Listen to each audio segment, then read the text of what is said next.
Hello students, once again एक बार मैं फिर आप लोगों के समक्ष उपस्थित हूँ और मैं आज आप लोगों के लिए बाल गोविंद भगत जो पाठ है उस पाठ से आज चौथा भाग व अंतिम भाग मैं आप लोगों के बीच लेकर उपस्थित हूँ।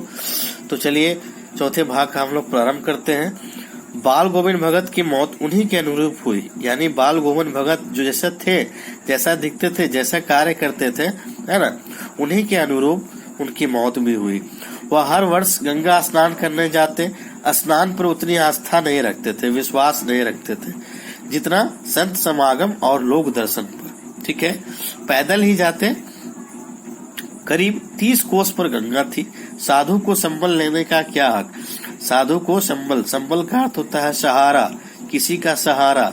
ठीक है, और गृहस्थ किसी से भिक्षा क्यों मांगे? क्योंकि ये गृहस्थी वाले थे, घर परिवार वाले थे, है ना। साधु जैसे दिखते तो थे, कबीर की बातों को सुनते थे, कबीर के ये परम भक्त थे, लेकिन ये गृहस्थी वाले थे, घर परिवार वाले थे, खेती बाड़ी वाले थे। ठीक है, उसके बाद अतः घर से खाकर चलते तो फिर घर पर ही लौटकर खाते वापस। रास्ते भर खजड़ी बजाते, गाते जहाँ प्यास लगती।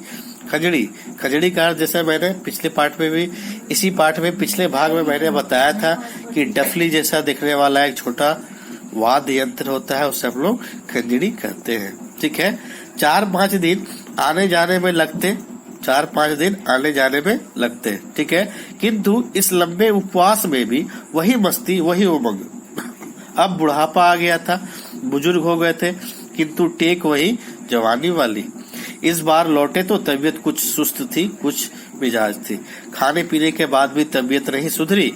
थोड़ा बुखार आने लगा, किंतु नेम व्रत दो छोड़ने वाले नहीं थे। यानी जैसा उनका जो जीवन काल चल रहा था, वही सुबह उठना, वही सुबह स्नान करना, पूजा पाठ करना, गीत गाना, कबीर के गीत गाना, कबीर के दोहे गाना, वही जो है कंटिन्यू लगातार जो उनका जो नियम था उसको फॉलो करते थे। ठीक है, वही दोनों झूठ गीत, स्नान, ध्यान, खेती बाड़ी देखना दिन दिन छिजने लगे।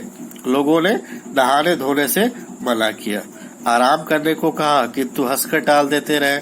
उसी दिन भी संध्या में शाम के समय गीत गाए, किंतु मालूम होता जैसे तागा टूट गया हो। यानी वो जो गीत पहले गाते थे वैसी गीत में अब वो उमंग, वो उत्साह नहीं रह गए थे, क्योंकि परिवार का सभी सदस्य जो है उनका साथ छोड़ गए थे।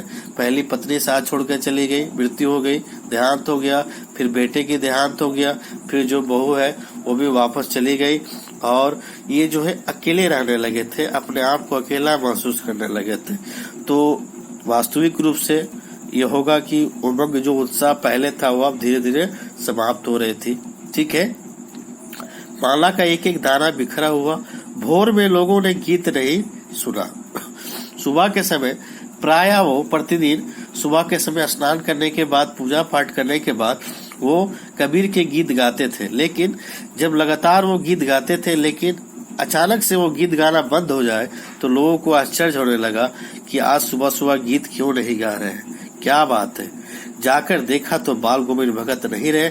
सिर्फ उनका पंजर, सिर्फ उनका शरीर, सिर्फ उनका पार्थिव शरीर जो है वो पड़ा हुआ है। पास में जो खजड़ी है, ढोलक जैसा दिखने वाला वाद्य यंत्र, वो भी पड़ा हुआ है। यानी बाल गोविंद भगत अब नहीं रहे, उनका भी अब देहांत हो चुका है। ठीक है, तो ये जो है पाठ की समाप्ति हुई, आज पाठ का समापन हुआ। ठीक है, बाल गोविंद भगत का पूरा जो जीवन काल है उसके बारे में रामरिच बेनीपुरी ने बहुत ही वास्तविकता से दिखलाया है कि किस प्रकार से वो कबीर को मानते थे, कबीर के परम भक्त थे और घर परिवार वाले भी थे। और उनकी जो वाणी थी, उनका जो संगीत का जादू था, वो सड़ चढ़कर बोलने लगा था, लोग उनसे प्रभावित होने लगे थे। और उनका जो जीवन काल है वो सामान्य जीवन काल, एक सामान्य व्यक्ति की तरह वो रहते थे, सिंपल, साधारण, है ना। तो ये रहा पाठ की समापन। उसके बाद इसमें कुछ प्रश्नोत्तर है, प्रश्न अभ्यास है। पहला है, खेती बाड़ी से जुड़े गृहस्थ बाल गोविंद भगत अपनी किन चारित्रिक विशेषताओं के कारण साधु कहलाते थे? तो नॉर्मल साहब को लिख देना है कि बाल गोविंद भगत साधु तो कहलाते थे, लेकिन वो साधु नहीं, वो कबीर की वाणी को सुनते थे, कबीर की बातों को बताते थे, उन्हीं के आदेशों को पालन करते थे, फॉलो करते थे और लोगों को भी कहते थे। ठीक है, ये सारी बातें जो है लिख देना है। दूसरा है, भगत की पुत्रवधू उन्हें अकेले क्यों नहीं छोड़ना चाहती थी? क्योंकि वो अकेले हो गए थे, उनकी बेटे की भी देहांत हो गई थी और पत्नी भी साथ छोड़कर चली गई थी, जिसके कारण उनका देखभाल कौन करेगा, बुढ़ापा में उनका सहारा कौन बनेगा, है ना। तो ये सारी बातें जो है, इसलिए वो नहीं छोड़ना चाहती थी। भगत ने अपने बेटे की मृत्यु पर अपनी भावनाएं किस तरह व्यक्त की?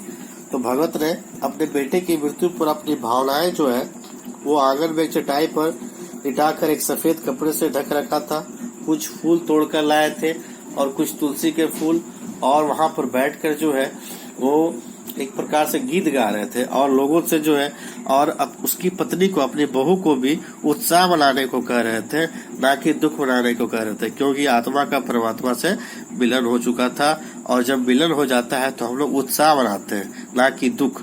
जब बिछड़न होता है तब हम लोग दुख मनाते हैं, लेकिन यहाँ पर एक तरफ बिछड़न भी हो रहा है, एक तरफ बेटे की मृत्यु हो गई है जो अपने एक पिता से, अपने बाप से अलग हो रहा है, लेकिन दूसरी तरफ जो है वो आत्मा जो है, जो अंदर में बसा हुआ है शरीर में, वो परमात्मा से जाकर मिल रहा है। तो एक तरफ दुखद भी है, एक तरफ सुखद भी है।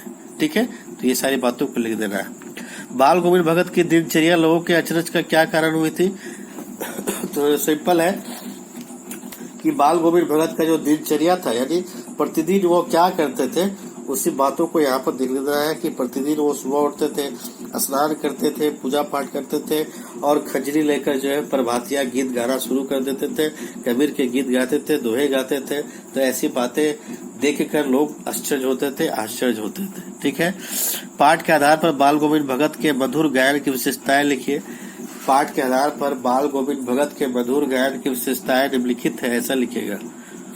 पॉइंट नंबर 1, बाल गोविंद भगत का संगीत का जादू लोगों पर बढ़ चढ़कर बोलने लगा। उनके संगीत का जादू ऐसा था कि लोग सुनने के लिए उनके पास आने लगे, है ना। ये सारा पॉइंट 1, 2, 3, 4 करके आप लिख सकते हैं। ठीक है, उसके बाद है, कुछ मार्मिक प्रसंगों के आधार पर यह दिखाई देता है कि बाल गोविंद भगत प्रचलित सामाजिक मान्यताओं को नहीं मानते थे। यानी समाज में जो मान्यता चलती है, वैसी मान्यता को बाल गोविंद भगत नहीं मानते थे।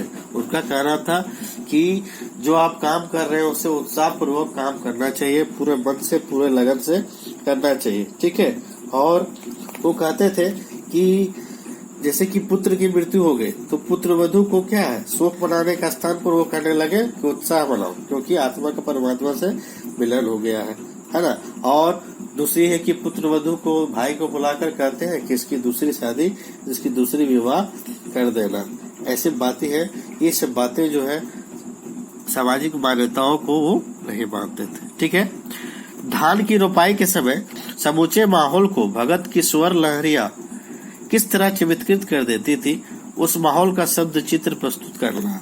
यानी जब धान की रोपनी होती थी खेतों में, जब बाल गोविंद भगत उन धानों को रोपनी करते थे, है ना, बोते थे, तो उस समय क्या है, पूरा माहौल जो है उनके गीत से उमड़ पड़ता था। लोग जो है धान की रोपाई को देखने के लिए और उनके गीत को सुनने के लिए खेतों में आ जाते थे। औरतें जो है कलेवा लेकर, कलेवा का अर्थ होता है सुबह सुबह का नाश्ता, वो लेकर जो है पेड़ पर चढ़ जाती थी और पूरा शरीर जो है कीचड़ से लिथड़ जाता था।